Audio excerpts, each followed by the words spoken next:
Today I'm gonna show you where the tire located, the spare for the truck.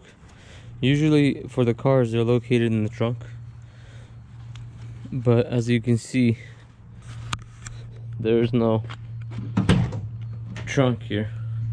I'm sure most of the trucks it's like that. People that know, that's good. People that doesn't know, I'll show you where it's at.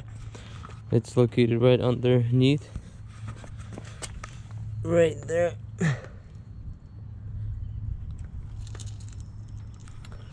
And then next video I'm gonna show you how to get to it, take it out.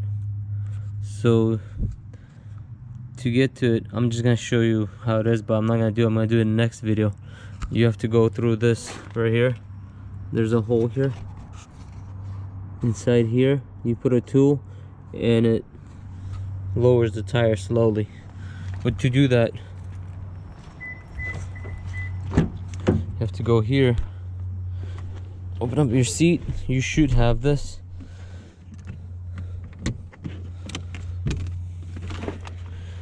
You grab this right here, connect it all together and lower it.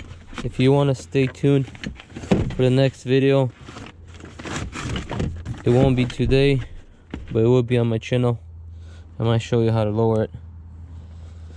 Or if you have any questions, comment below. Also, I'll be doing other stuff on this truck, the 2015 Toyota Tacoma. I'll be changing wiper blades, and I'll tell you which ones to buy and how to change them. And if you want to know anything else about this 2015 Tacoma, I'll let you know.